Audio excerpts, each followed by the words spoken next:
And hello guys, and welcome back to my YouTube channel mga kapatid. Welcome back sa One Talk PH. At ito na nga po minakalite sa balita na aking nasagap ngayong araw mga kababayan. Bansang China gustong tanggalin sa may Ayungin Shoal mga kapatid ang BRP Sierra Madre. Wow naman! Kasi nga daw mga kababayan, nakakasira daw ito sa kalikasan. Kasi nga mga kapatid, kinakain na talaga ito ng kalawang. Bakit nga ba hindi yan kinain ng kalawang mga kapatid?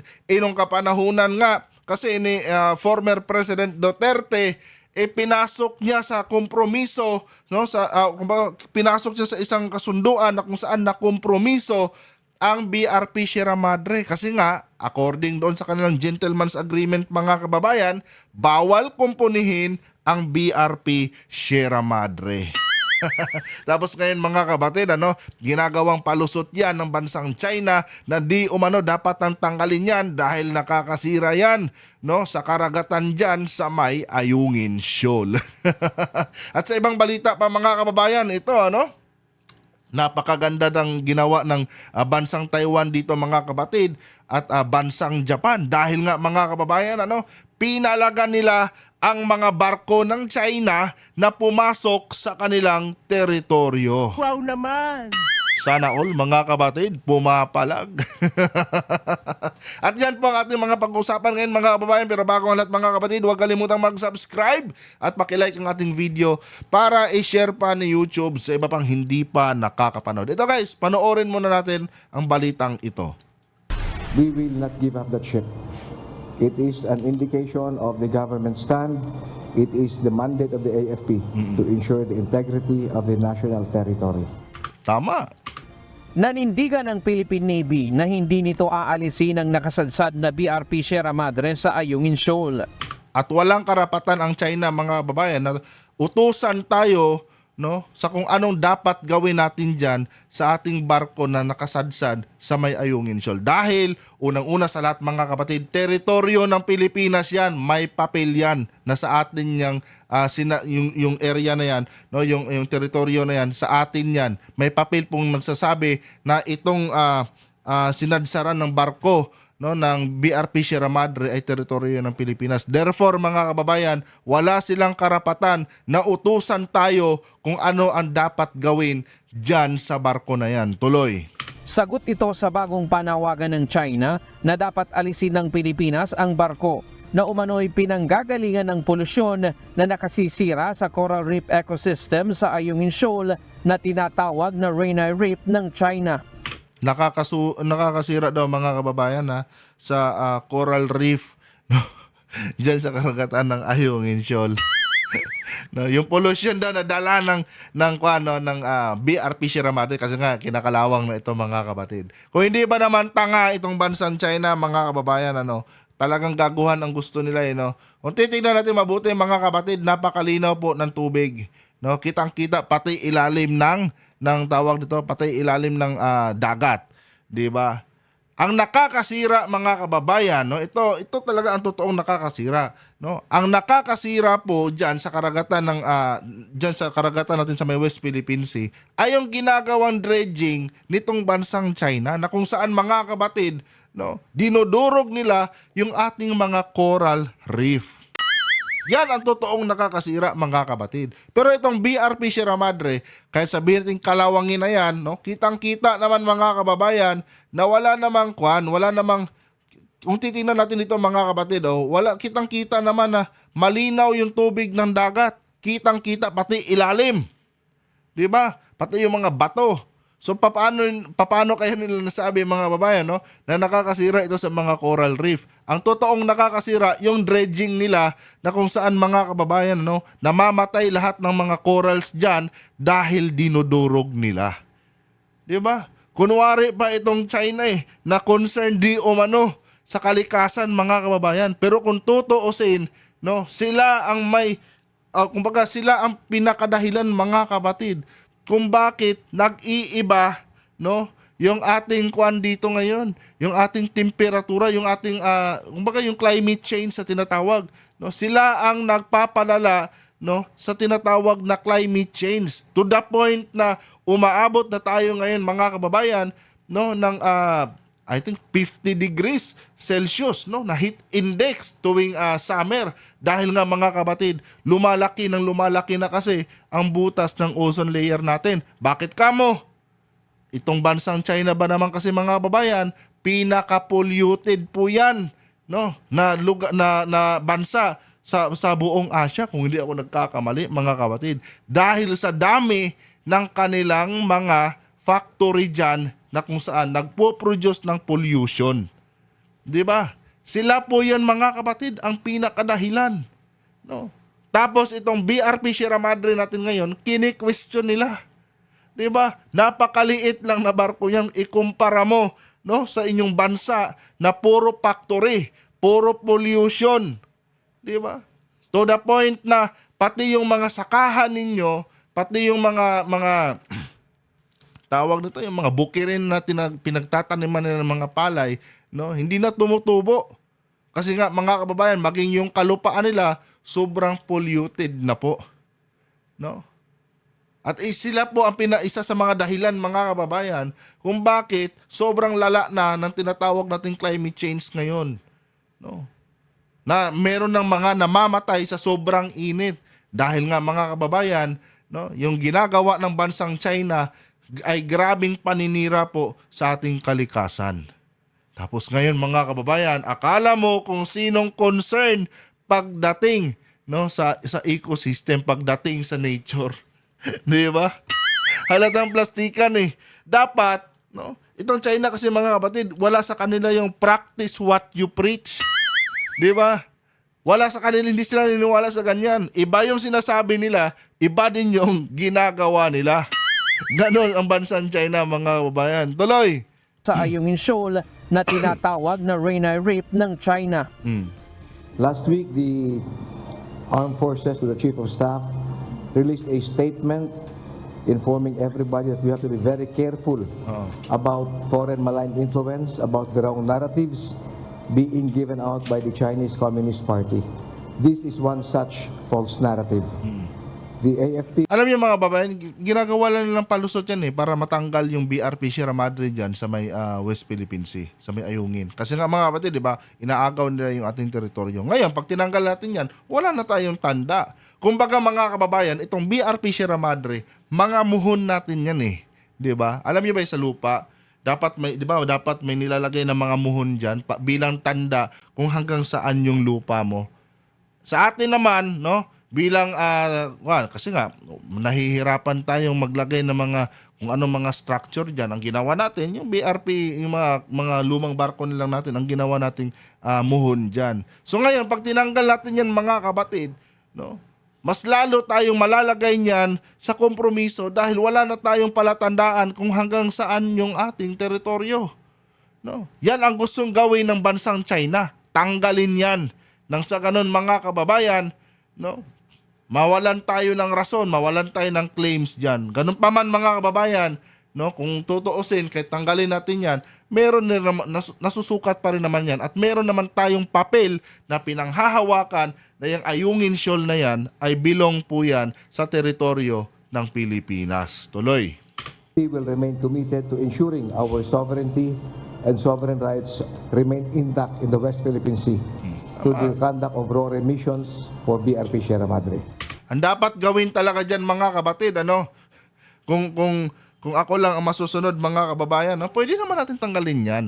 Kanya nga lang mga kababayan, dapat palitan natin ng mga fresh na barko. Diba? Yung mga barkong pandigma natin bago ngayon. I-display kaya natin dyan mga kapatid, no? Para mas maganda. Oh.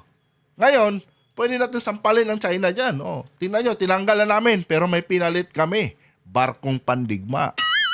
Oh. Ewan ko lang mga kababayan, ano? Kumbaga, pwede naman natin silang pilosopuhin dyan kung tutuusin mga kabatid. Ano? Ipahila natin. Pero bago hilain yan, ipasok muna natin yung malaking barko natin. Ang problema kasi, ewan ko ba kung bakit hindi nila naisip yan mga kababayan. Ano? Ba't hindi nila naisip na gawin yung mga bagay na yan? No?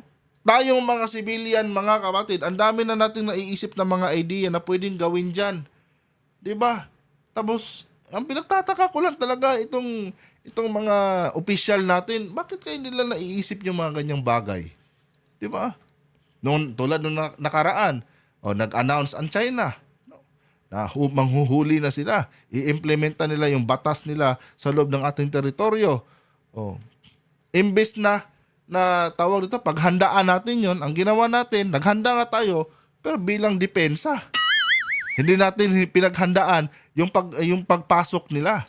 Na kung saan tayo naman ang may karapatan dyan, pwede naman sana nating barahin itong China. O sige, huwag kayong pumasok dito. No? Kasi pag pumasok kayo, talagang magkakaubusan tayo dito. Di ba? Pwede naman sana nilang barahin. No? Displayhan ng barko kasi yung tinatawag ng border nila doon. Di ba? Pwede naman nating i-display yung ating mga barkong pandigma. Pero hindi rin nila ginawa eh. Dito din ako minsan nagtataka mga kapatid. No? Samantalang tayo na nanunood lang diyan sa mga pinagagawa ng China, ang daming lumalabas na mga idea sa ating mga kaisipan, no, na kung saan makakatulong sa pagdepensa sa ating teritoryo. Pero ito sila, ewan ko ba, magtataka ka rin eh. Tulad nga dyan, no, tanggalin daw yung BRP Sierra Madre kasi nga kinakalawang. O sige, pwede naman pagbigyan sila sa kanilang hiling. Kaya nga lang, papalitan natin ng mas bagong gray ship na kung saan mga kapatid, pwede nating kargahan ng ating mga sandata tulad na lang ng BrahMos missile. Di ba? Ewan ko lang mga babayan kung anong mararamdaman ng China. Tayo pa naman mga Pilipino mga kapatid, no? Sanay tayo sa pamimiluso po. Tuloy. Ang National Task Force West Philippine Sea mariing pinabulaanan ng akusasyon ng China. Sa isang official statement, sinabi nilang isa lamang itong classic misdirection ng China. Ayon kay National Security Council Assistant Director General Jonathan Malaya, ang mga ginagawa ng China sa West Philippine Sea ang nakakasira sa maritime environment, natural habitat ng mga isda. Di ba? Totoo yan. No? Yung barko na kung saan ang linaw-linaw ng tubig sa paligid nun, no, sinasabihin na nagkukos daw ng pollution yon, no? Nagkukos daw ng pollution doon sa mga coral reef, di ba? Samantalang ang linaw ng tubig eh, kitang-kita pati ilalim ng dagat eh. No? May mga ganyan silang statement pero hindi lang inisip mga kapatid. No? Yung mga dredging na ginagawa nila, yun talaga ang literal na nakakasira kasi namamatay na lahat ng coral reef natin dahil sa pinaggagawa nila mga kababayan. Ang gusto lang talaga ng China kasi dito mga kapatid na mahila na yung BRP Sierra Madre na yan para tuluyan na nilang maangkin yung teritoryo natin. Kasi nga mga kababayan, yan ang dahilan kung bakit pumupunta tayo dyan, may mga raw remission tayo dahil nga may sinusuplayan tayo. Gaya ng sabi ko mga kapatid, pwede naman natin hilain yan, palitan nga lang natin ng mas magandang barko na i-display natin dyan at unti-unti natin i-develop yung area na yan. Kasi mababaw yung banda dyan eh. Kaya nga nakasadsad yung BRP dyan eh. Mababaw lang yan at pwede nating i-develop yan at gawin nating military base. Diba? Kung noon lang sana talaga mga kababayan, ginawa na natin yan. Ginawa natin ng mga man-made islands dyan. Ngayon sana mga kapatid, hindi tayo nahirapan. Kanya nga lang, yung mga naunang mga presidente natin, puro corruption ang iniisip. Magsimula doon kay GMA, o kay ERAP yata, o kay Ramos pa. Di ba? Puro corruption ang iniisip. Pinuno nila yung mga bulsa nila. Imbes na isipin nila yung depensa, yung magtayo ng mga structure, pang depensa sa ating mga teritoryo. Ang iniisip nila is kung paano ubusin yung pera ng bayang Pilipinas. 'Di ba? Kung paano nila ubusin yung pera ng kaban ng bayan. 'Yun ang iniisip nila. Kaya ngayon, wala na, Kung sana noon ginawa natin ang paraan niyan, nag-develop tayo ng mga kuan diyan, hindi sana makapag-claim yung China na 'yan. At isa pa mga kapatid, na nagiging dahilan diyan, meron din tayong mga taksil sa bayan, na mga leader. Kung saan mas pinapaboran, itong claim ng China kumpara sa depensahan yung ating teritoryo. Yun lang po yun mga kababayan. No, yan ang mahirap talaga pagka yung mga leader na siniselect natin puro mga puro kampo ni Satanas. Oh, tingnan nyo ngayon, hindi na kompromiso na. Oh, dumagdag pa to si Digong. Pumasok sa gentleman's agreement, no? Mas lalong kinalawang yung BRP Sierra Madre na yan kahit yan na lang sana, no? Pinakumpunin niya nung kapanahunan niya. Pinaganda, pininturahan, nilagyan ng bagong armas. Mas okay sana, kanya nga lang wala Hindi walang utak na presidente yung si Duterte, mga kapatid. No, uto-uto, nagpapa-uto, tuta, 'di ba? Tapos ngayon magmamagaling pa. Na kesyo sila daw yung tagapagligtas ng Pilipinas. Mga ulol. Talay. At kabuhayan ng mga Pilipino nga mangingisda sa West Philippine Sea. Katunayan anila nito ang inilabas na desisyon ng Permanent Court Arbitration noong 2016 kung saan napatunayang ang mga aktibidad ng China ay nagdulot ng pagkasira sa karagatan sa West Philippine Sea. Kanya nga lang, alam niyo na, noong 2016, no? Aso ng China ang nakaupong presidente. 'Di ba? Kaya hindi pinansin. Sa halip na ipaglaban, nasabi lang basura. Basura daw. Basurang papel lang daw 'yan. Isko Mariosep. Kabilang dito ang malalaking reclamation projects ng China na nag-iwan ng permanenteng pagkasira sa mga bahura. Suhestyon ng National Task Force for the West Philippine Sea, kumuha ng third-party marine scientist at expert na magsasagawa ng assessment at mag-iimbestiga.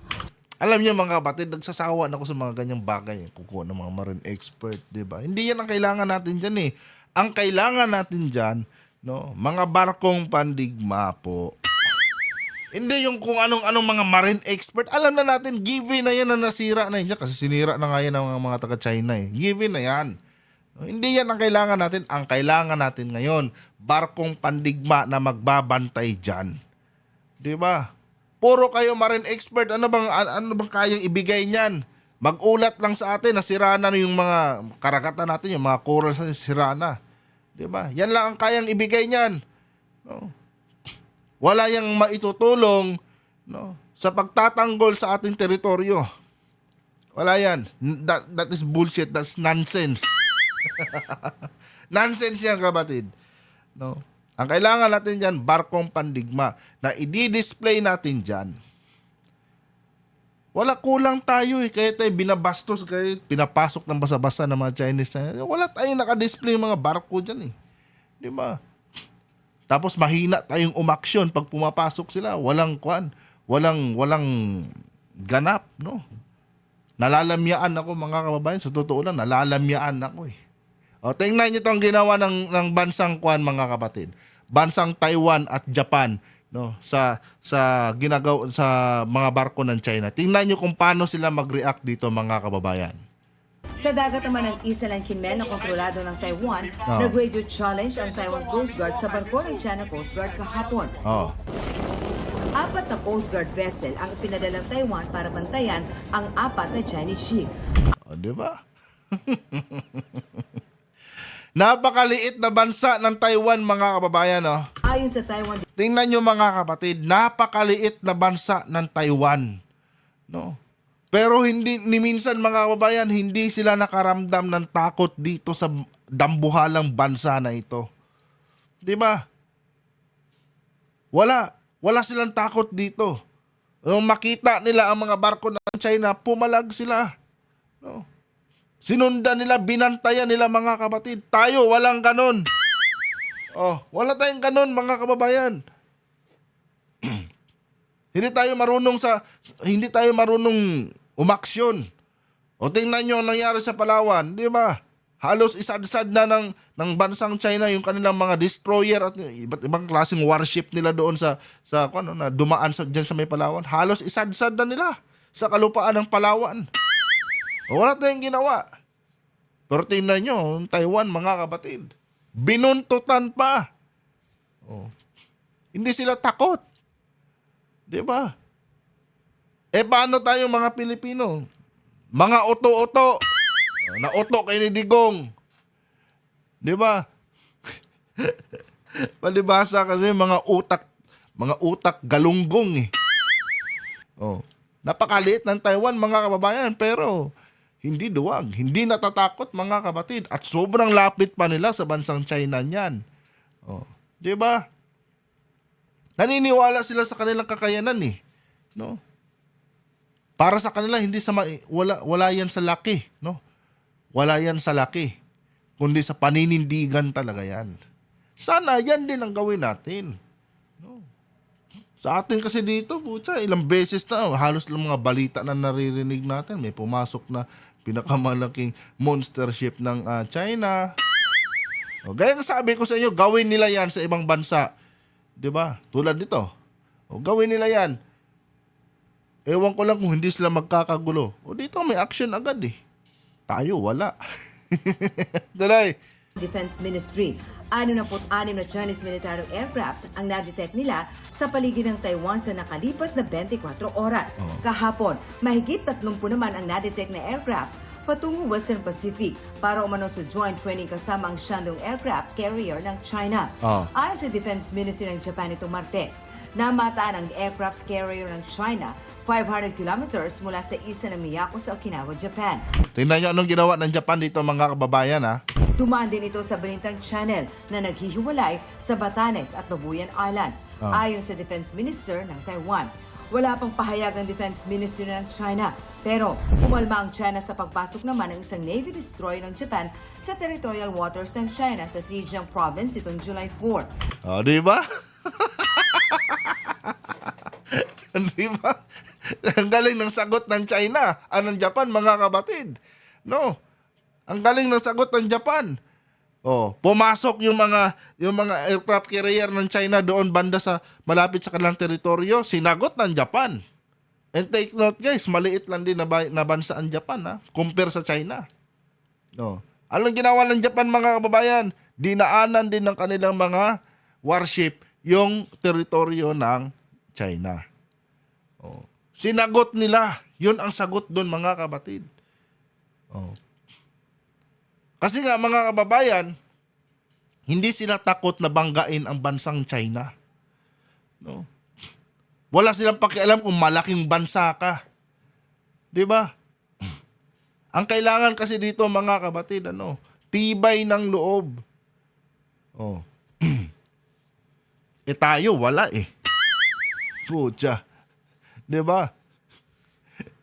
Yung ginagawa ng China sa atin, halos idaong na, isadsad na sa kalupaan ng Pilipinas yung kanilang mga barko, wala pa rin tayong palag. Oh. Diyan ako naiinggit eh. Bakit itong mga bansang ito, maliit lang din naman sila.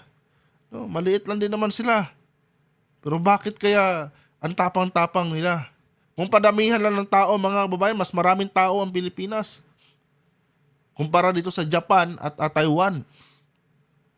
Kaya nga lang mga kapatid, kalahati ng tao sa Pilipinas, duwag. No. Kalahati ng tao sa Pilipinas, mga kababayan, sinasamba si Duterte na isang duwag. Kaya nahahawaan sila sa pagiging duwag ni Digong. Oh. Naniniwala sila sa mga pakulo ni Duterte. Oh. Lalo na yung mga taga Mindanao. Although may mga taga Mindanao naman, hindi naman majority ng mga taga Mindanao, mga kapatid, no? Naniniwala sa mga Duterte. Baga, siguro sabihin lang natin mga 75% ng mga taga Mindanao, mga kababayan, no? Sumasampalataya dito kay Digong. Paano mga walang utak, mga kapatid? No? Alam niyo sa totoo lang, ito real talk lang to ha. Ewan ko ba kung anong meron diyan sa Mindanao, mga kababayan, no? Na ang dali nilang paikutin. Lahat ng mga scammer nandyan. Oh, si Aguila, si Senior Aguila, tingnan nyo mga kapatid ha. Mga professional pa yung nadidenggoy nun. No, may mga doktor, may mga pulis. 'Di ba? Nagawa pa silang paikutin nitong Senior Aguila. O si Kibuloy, 'di ba? Tingnan nyo, Si Kibuloy galing Pampanga, pumunta pa talaga ng Mindanao, mga kababayan, para magtayo lang ng kanyang kulto doon. Kasi nga mga kapatid, yung mga taga Mindanao, no? Yung mga taga Mindanao, siguro mga 75% ng mga taga Mindanao, mga kababayan, mga uto-uto. Maliban lang ha sa mga kapatid nating Muslim dyan. No? Maliban lang sa mga kapatid nating Muslim. Ang sinasabi ko dito, yung mga Pilipino, yung mga Kristiyano nating kababayan dyan, mga uto-uto. Oh. Pero inyo, lahat ng scam nandyan sa Mindanao, mga kapatid. No? Kaya pag sinabi ni Digong na wag matakot na tayo, matakot sila, natatakot silang lahat. Oh. Pag sinabi ni Digong tuwad, tumutuwad silang lahat. Oh. Di ba? Ganon sila katanga-tanga dyan, mga kababayan. Iwan ko, bakit ganyan yung mga taga Mindanao, mga kababayan, ano? Tingnan nyo na lang sa Davao. Oh. Puro tanga-tanga yung mga tao dyan. Oh. Tingnan nyo na lang kung gaano kadami yung nadenggoy ni Kibuloy. Oh. To the point, mga kabatid, na kinukonsumo ni Kibuloy yung kanilang mga anak. Oh, biruin nyo yan. Ang daming mga kabalbalan dyan, mga kababayan. I think ang Mindanao yata, mga kapatid, sinumpa, no? Sinumpang lugar yata yan eh. Tinanggalan ng wisdom yung mga tao dyan. Kasi nga, halos majority sa kanila, mga kababayan, nagiging tanga. No? Nagiging tanga. Isang kampay lang ni Digong, puta na, tanga na silang lahat, mga kapatid. At yan ang nagdadala ng problema sa atin ngayon, no? Yung mga ganyang mga kababayan natin. Dahil imbis na makipaglaban, no? Makipaglaban, ipagtanggol yung ating bansa, mas pinipili nilang kumampi sa kalaban. Oh. Di ba? Shout out sa tanang mga Bisaya diya sa Mindanao, daghana yung mga bugo diya.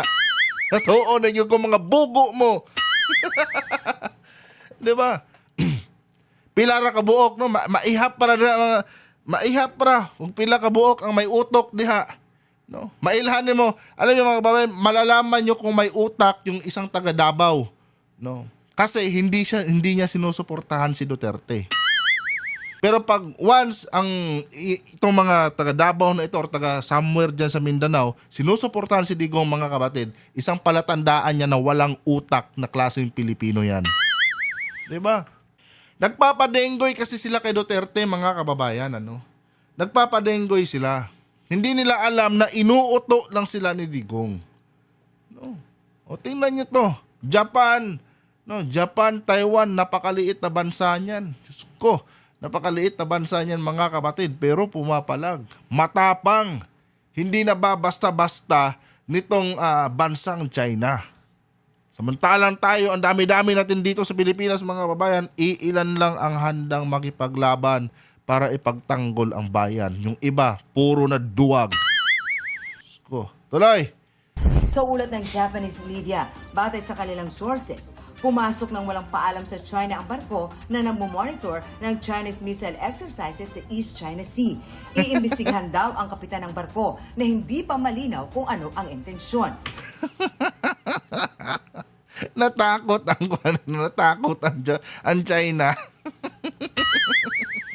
'Di ba? Oh. Pag sila, mga kapatid, wala silang pakialam, napaka-insensitive nila. Pasok sila ng mga teritoryo ng mga kapitbahay nila. Tapos pag sila ang pinasok, mga kababayan, ang dami nilang reklamo. Oh. 'Di ba? Ayaw nila ano ba term doon? Ayaw nila, mga kapatid, no, na ayaw nila magpalugi, ayaw nila magpatalo. 'Di ba? Ayaw nila na pinapantayan yung mga ginagawa nila or kinukumpetensya yung mga ginagawa nila. O pumasok sila ng Taiwan, anong ginawa? Sinundan ng mga barko ng Taiwan. Nung pumasok sila ng Japan, binantayan sila ng Japan. Pagkatapos nilang gawin yun, niresbakan sila ng Japan. Pinasok din ng Japan yung kanilang yung kanilang teritoryo. O ngayon, umiiyak sila mga kababayan. 'Di ba? Ayaw nilang napapantayan sila, gusto nila lagi silang nakakalamang. Oh. Dapat yung maging mindset ng ating sandatahang lakas ganun sa mga bansang ito, no? Japan at Taiwan. Na tuwing may mga ganyang gagawin ang China sa atin, talagang papalagan natin agad. Oh. Tingnan nyo. May nangyari bang gulo? Oh. Nung pumalag ang Taiwan, may nangyari bang gulo? No? Wala. Tayo, wala. Pinasok na tayo. No? Resupply mission natin, inatake tayo ng mga taga-China, mga kapatid. Walang nangyari. Hindi tayo nakabalag. No? May nasaktan pa sa atin. Maximum tolerance. Maximum tolerance kasi pinapairal eh. Dapat palag-palag talaga. No? Yun lang naman ang hiling natin eh. Dapat pinapalagan natin yan. Huwag nating hayaang mamihasa sila sa pang-aabusong ginagawa nila dito sa loob ng ating bansa. Tuloy! Ipinonotesta na ito ng China. Bagamat Naprotesta ba? sabi sa kanilang Japan, technical error ang nangyari.